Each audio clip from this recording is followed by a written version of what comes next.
오늘 본문은 예수님이 태어나시는 이야기는 아니고 예수님이 복중에 잉태되신 그 첫 번째 순간을 말씀하고 있습니다. 제가 3주에 걸쳐서 누가복음 이 본문을 전했는데요. 1장 5절서부터 두 가지 이야기가 트랙처럼 있습니다. 첫째는 사가랴에게 나타나셔서 세례 요한이 태어날 것이다 라는 말씀을 예언으로 주셨고요. 이것은 예루살렘에서 있었던 일입니다. 그리고 아주 또 다른 장소 나사렛이라는 곳에서 마리아에게 처녀의 몸에서 아이가 잉태될 것인데 그분이 바로 메시아이시다 라는 예언의 말씀을 주셨습니다. 똑같이 가브리엘이 두 사람에게 그렇게 예언의 말씀을 주셨는데 그 소식을 들은 두 사람이 두 이야기가 오늘 본문에서 이렇게 딱 만나는 그 순간입니다. 둘 다 사실 기적적인 출산 이야기를 들었습니다. 엘리사벳은 지금 이미 임신하였고 6개월에 접어들고 있습니다. 그리고 임신 소식을 들었던 마리아는 하나님께서 당신의 능력으로 행하실 것을 들었기 때문에, 그리고 당신의 능력으로 행하실 것을 확증하기 위해서 천사 가브리엘이 너의 친척 중에 엘리사벳 있지 않니? 그 엘리사벳이 이제 나이가 많아서 아이를 가질 수 없는 상황이 있었지만 주의 능력으로 그도 임신하였다. 그 정보를 마리아에게 주었더랬습니다. 그러니 마리아가 자신에게 잉태될 아이에 대한 그 예언의 말씀을 듣고 하나님께서 어떻게 이 일을 하시는지 확인하고 싶은 마음에 엘리사벳을 찾아갑니다. 그게 이제 오늘 본문의 이야기죠. 39절을 보시면 이때에 마리아가 일어나 빨리 산골로 가서 유대 한 동네에 이르렀다. 그렇게 말씀하고 있습니다. 마리아가 일어나서 빨리 산골로 갑니다.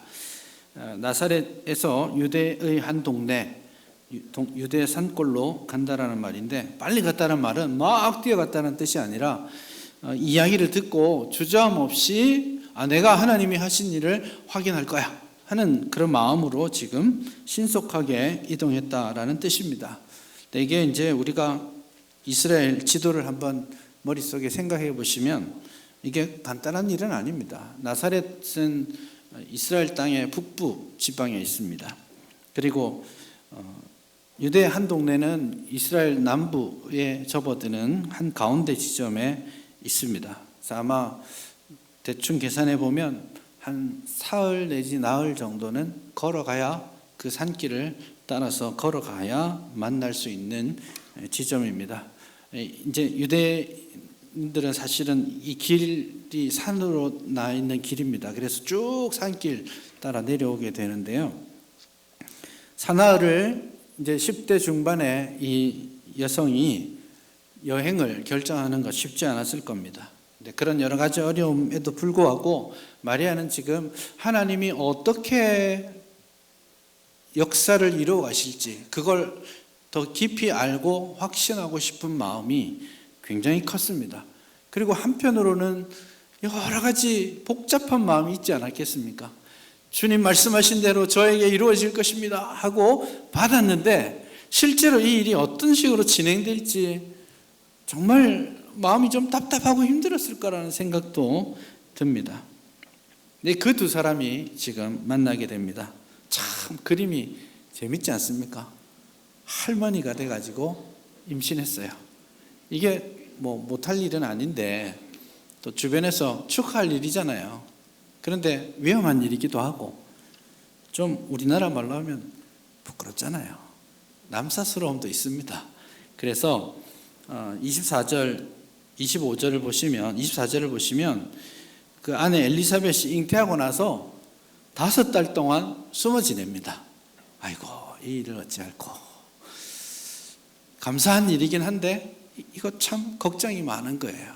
5달 동안 숨어 지내다가 어느 날 갑자기 마리아라 하는 젊은 처자가 자기를 방문한 것입니다. 지금이야 카톡 날리면 되잖아요. 할머니 임신한 거 맞아요? 사진 좀 보내봐요. 그러면 되는데 이때 뭐 전화가 있습니까? 카톡이 있습니까? 그러니 이제 달려가는 수밖에 없어요. 그리고 딱 보니까 마리아, 젊은 처자였던 마리아가 먼 친척이 저 앞에서 문을 열고 할머니 하고 이제 이야기하는, 부르는 그런 장면입니다. 그때 놀라운 신기한 일들이 일어나게 됩니다. 마리아가 유대 한 산골 동네에 이르러서 사가랴의 집에 딱 들어가서 문안하는 순간 엘리사벳의 몸에서 특별한 일이 일어납니다. 41절을 보시면 아이가 복중에서 뛰노는지라. 그게 첫 번째였습니다. 세례요한은 지금 태어난 지 6개월 되는, 임신한 지 6개월 되는 순간이었습니다. 그러니까 지금쯤 애가 발길질을 할 때가 됐구나 이렇게 생각할 수 있겠지만 단순하게 발길질을 했다라는 표현이 아닙니다. 이 표현은 사실 굉장히 독특한 표현입니다. 신약에서 오늘 본문과 다른 본문 딱 두 군데만 나오는 표현인데 이건 너무 기뻐서 어쩔 줄을 몰라 펄쩍펄쩍 방방방방 뛰고 있는 그 모습입니다. 하나님께서 나에게 구원을 주셨으니 기뻐하고 즐거워하라 이렇게 말했던 그런 내용입니다. 그래서 이 뛰노는 것은 갑자기 애가 발길질을 하는 그런 차원이 아니라 복중에서부터 주님을 만나고 주님을 영접하는, 첫 번째로 영접하는 그 순간이 너무 기쁘고 즐거워서 어쩔 줄을 몰라 하는 그 모습입니다. 성령 충만함이죠.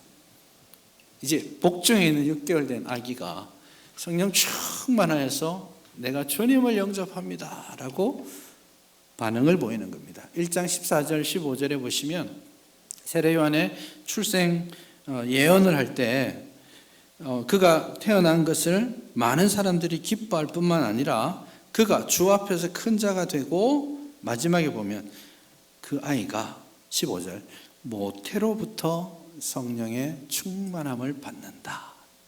뱃속에서부터 성령 충만함을 받는 아이가 될 거다. 그렇게 말씀해 주셨는데 지금 6개월 때 주님을 처음 만났을 때 성령에 충만한 것이죠.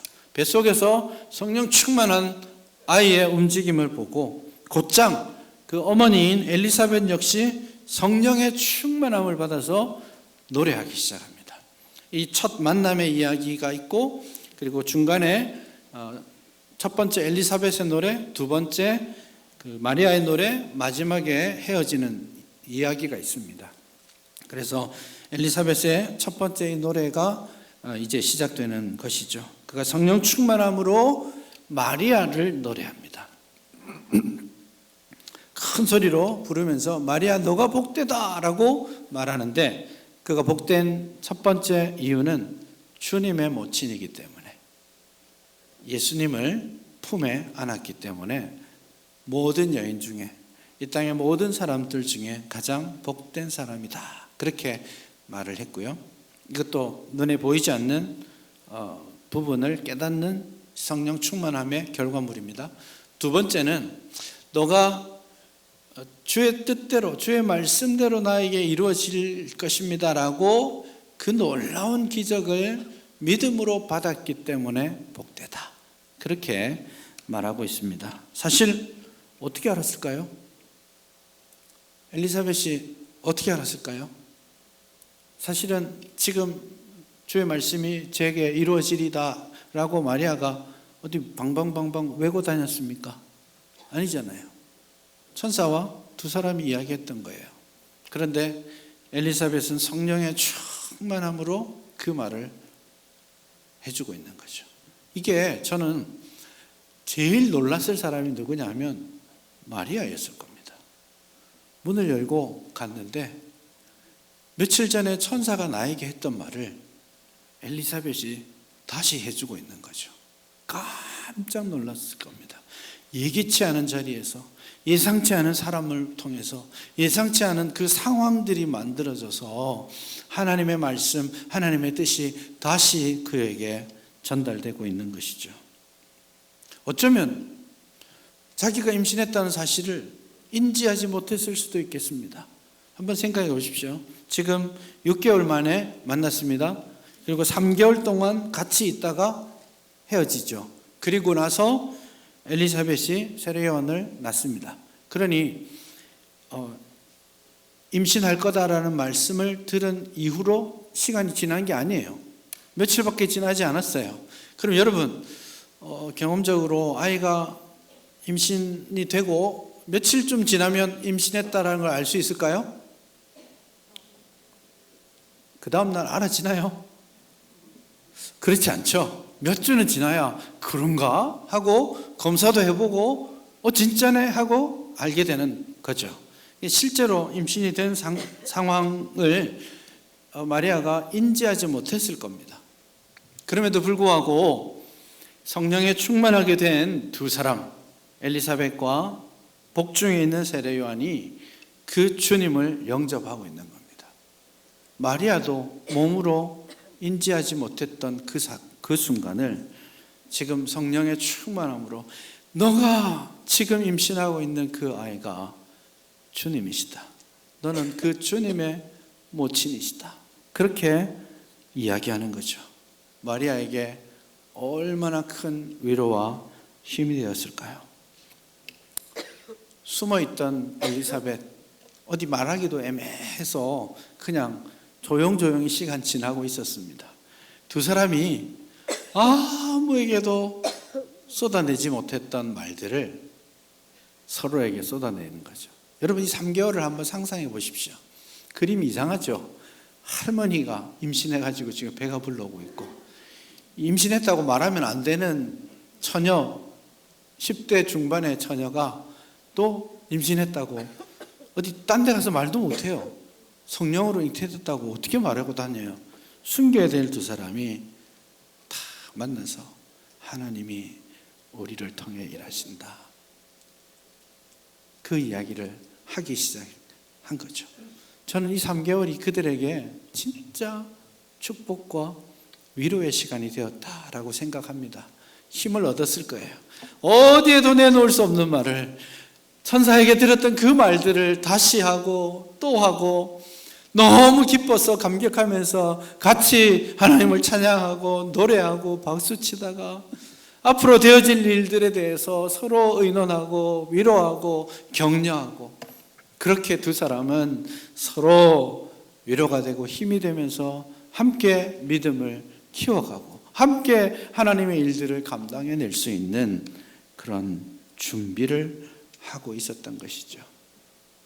이 아름다운 만남, 하나님의 일하심, 하나님의 계획과 하나님의 역사를 이해하는 이 두 사람의 아름다운 만남이 오늘 저와 여러분들의 만남이 되면 좋겠다 생각합니다.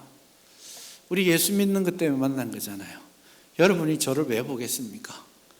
예수 믿고 나니까 봐지는 거 아닙니까? 여러분 옆에 있는 분들 마찬가지 아닙니까? 예수 믿고 교회 와서 만나는 사람들 아니에요? 근데 이거 주님으로 인해서 맺어진 관계입니다. 가족이 되었잖아요. 딴 데 가서 예수 믿고 살아가는 거 힘들고 어려울 때 있습니다. 외로울 때 있습니다. 말해봐야 이해 못하는 사람들 곁에 곤란할 때 있습니다. 그럴 때마다 우리가 다 주님 전에 와서 혹은 성도들과의 만남을 통해서 서로에게 위로의 말도 주고 내게 주신 하나님의 은혜를 간증하기도 하고 앞으로 닥칠 하나님의 일들에 대해서 서로 이야기하고 또 준비하고 다 같이 모아서 또 하나님을 찬양하고 그런 서로 세워주고 일으켜주는 그런 공동체 만들어갈 수 있기를 바랍니다. 시샘할 수도 있었을 거예요. 아니, 나는 엘리사벳 나이도 많고 애도 먼저 태어나는데 이제 막 임신한 그 마리아를 보고 그대가 주의 모친이시고 너가 낳을 그 아이가 우리 아이보다 더 큰 자가 될 거다라고 말하는 것이 엄마 입장에서 쉬웠겠습니까? 아, 주님 하실 거면 우리 애를 그렇게 하시죠 하고 시샘할 수도 있었을 텐데 그 마음 다 내려놓고 하나님이 주신 약속의 말씀, 하나님의 계획에 온전히 복종하면서 격려하고 세워주고 일으켜주고 칭찬하는 그 공동체인 것이죠.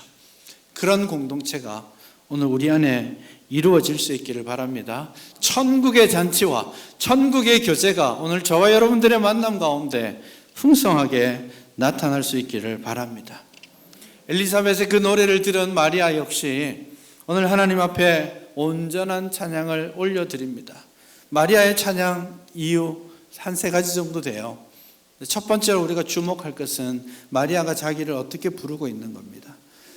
내 영혼이 주를 찬양하며, 이게 제 설교의 제목이기도 한데요, 이 마리아의 찬가가 너무너무 유명한 노래이기 때문에 내 영혼이 주를 찬양한다, 이 찬양한다 말은 높여드린다, 뭐 여호와는 광대하시다 이런 표현입니다. 그래서 그걸 라틴어로 치자면 그 첫 번째 단어가 마그니피카트 이런 말이에요. 그 단어를 딱 쓰면 그게 마리아의 찬가를 뜻하는 고유명사가 되어 있습니다. 어쨌든 내 영혼이 주님을 찬양합니다 라고 하면서 그는 큰 기쁨의 노래를 부를 뿐만 아니라 이렇게 말합니다. 48절을 보시죠. 그의 여종의 비천함을 돌보셨습니다. 자기를 어떻게 말하냐면 노예라고 말합니다. 나는 노예와 같은 사람이고 비천한 사람인데 주께서 나를 돌보시고 주께서 나에게 찾아오시고 주께서 나에게 은혜를 주시고 주께서 나에게 당신의 그 크고 놀라운 계획을 보여주시고 실행하게 하신다. 이 깨달음이 우리가 찬양하게 되는 이유입니다. 아무 볼 것 없는 사람이었어요. 나사렛 시골 깡시골에 이름 없는 사람이었습니다. 아무도 주목하지 못하고 앞으로 그녀의 삶이 찬란하리라고 아무도 기대하지 않습니다. 그런데 그 시골에 잊혀진 그 사람을 주님께서 찾아오시고 온 천하 모든 사람보다 복되게 그를 불러주신 것이죠. 그래서 이 노예와 같은 비천함을 주께서 돌아보시고 그에게 크고 놀라운 일들을 하신 것이죠. 오늘 저와 여러분들의 모습은 어떠합니까? 와보니까 야, 나만큼 예수 믿을 자격 되는 사람 없구나 이런 생각 드십니까? 나같이 비천하고 나같이 쓸모없는 사람을 주께서 사랑해 주셨구나. 이 땅에 수많은 사람들처럼 태어났고 이리저리 쓸려다니면서 살다가 어느 날 죽어지고 잊혀지는 그런 존재인데 그 하나님께서 오늘 저와 여러분들을 지명하여 불러주셨습니다. 너는 내 것이다. 내가 너를 통해 크고 놀라운 일을 계획하고 있다. 그렇게 우리를 비천한 우리를 잊혀지는 우리를 주님께서 불러주시고 먼저 사랑해 주시고 구원해 주시고 그것도 모자라서 내가 너를 통해 크고 놀라운 일을 하리라. 너를 통해 나의 계획을 이루어가겠다 하고 사명도 주시는 것이죠. 여러분 이거 잊지 마십시다. 우리가 얼마나 비천한 가운데 부름받았는지 그것을 깨닫는다면 우리는 주님을 찬양하기 시작할 겁니다. 터져나오는 기쁨으로 주님을 노래하기 시작할 겁니다. 그런데 성탄의 의미는 여기에서 그치지 않습니다. 비천한 노예와 같은 나를 구해 주신 것에 대해서 나를 구원하러 오신 주님에 대해서 기뻐하고 찬양하는 것 거기서 그치지 않습니다. 마리아는 나를 비천한 가운데 돌봐주셨다라고 노래하고는 51절서부터는 곧장 한 단계 더 나아갑니다. 그것은 하나님의 성품에 대한 고백이죠. 하나님께서 비천한 나를 세워주시는 것, 이건 나에게만 베푸는 은혜가 아니라 하나님의 성품이라는 거예요. 이 굉장히 중요한 구약에서도 신약에서도 강조하는 굉장히 중요한 이 주제가 한마디로 말하면 역전의 하나님입니다. 하나님은 역전의 하나님이세요. 잘 뒤집으세요. 그래서 참 가난한 사람을 세우시고 부자를 빈손으로 보내시는 하나님이라고 말합니다. 권세 있는 자를 부끄럽게 하고 비천하고 연약한 사람을 주께서 인정하시고 세우시는 분이라고 말합니다. 여러분 하나님의 눈이 어디에 있는지를 보셔야 됩니다. 세상은요 권세 있는 사람들 봅니다. 그래서 TV 켜면 대통령 보이고 국무총리 보이고 뭐 높은 자리에 있는 사람들, 돈 많은 사람들, 권세 있는 사람들 중심으로 뉴스가 돌아가고 세상이 돌아가지만 하나님의 눈은 가난하고 연약한 사람들, 비천하다 이름 지어질 만한 사람들, 그 연약한 사람들에게 항상 하나님의 마음과 눈이 있다라는 것을 우리 알아야 합니다. 그래서 비천한 나를 살려주신 주님께 감사의 찬양을 드리는 그 순간 주님의 마음과 눈이 있는 그 연약하고 어려운 사람들에 대한 관심을 키워가야 합니다. 그게 성탄의 진정한 의미입니다. 그래서 역전의 하나님, 그 하나님을 우리가 받고 그 하나님의 성품을 따라서 우리도 또한 이 땅 가운데 여전히 연약하고 어려운 가운데 있는 사람들, 주목받지 못하는 사람들, 도움이 필요한 사람들, 이 땅에 있는 외국인과 난민들, 고아와 과부들, 먹고 사는 것 어려운 사람들, 이런 사람들을 위해 기도하고 또 주님의 마음으로 그들을 사랑할 수 있어야 할 겁니다. 이것이 지금 마리아가 비천한 자기에서 시작해서 비천한 사람들을 일으키시는 하나님의 세상을 향한 크고 놀라운 계획으로 자신이 지금 자신의 생각을 바꾸어 가고 있는 것입니다. 그래서 오늘 주님이 나를 위해, 나를 구원하시기 위해 이 땅에 오신 날 맞죠? 감사하고 기뻐해야 됩니다. 그러나 거기에서 멈추지 마시고 나를 통해 이제 하실 주님의 일, 세상을 역전시켜 가실 주님의 일들을 기대하면서 주님, 저라도 주님이 원하신다면 주의 말씀이 제게 이루어지게 해주십시오. 그렇게 고백할 수 있기를 바랍니다. 여러분, 주님 오신 성탄입니다. 마음껏 기뻐하고 즐거워하십시다. 어쩔 줄을 몰라 그냥 방방 뛰면서 즐거워하는 우리가 되었으면 좋겠습니다. 그런 천국의 잔치들이 우리에게 일어날 수 있었으면 좋겠습니다. 그러나 여러분, 마음껏 기뻐하면서 그치지 마시고 그 일들을 이루어 가실 주님을 온전히 찬양하는 복된 시간 되시기를 바랍니다. 주님 오셨으니까 주님 탄생 축하해요, 그렇게 말하지 맙시다. 뭐 좋은 일이라고. 예수님 오신 게 예수님 축하할 일입니까? 예수님은 죽으러 오셨는데, 이 땅에 낮고 천한 이 자리에 내려오셨는데 잘 오셨습니다, 축하합니다 할 게 아니에요. 축하할 자리가 아니라 나를 위해 오신 그 주님을 온전히 엎드려 경배해야 됩니다. 찬양해야 됩니다. 그래서 기쁨으로 즐거워할 뿐만 아니라 우리 주님을 온전히 높여드리며 찬양하는 우리가 되었으면 좋겠습니다. 그리고 마지막으로 온 마음으로 사랑합시다. 크리스마스는, 성탄절은 사랑하기 좋은 때입니다. 나만 보고 살았다면 이제 주님이 자신을 버려 우리를 사랑하시기 위해 이 땅에 오셨다라는 것을 다시 한번 생각하고 이제 우리 또한 우리를 더 낮고 천한 자리에까지 내려가서 주님의 마음으로 뜨겁게 이웃을 사랑하기로 다짐하는 복된 여러분 될 수 있기를 바랍니다.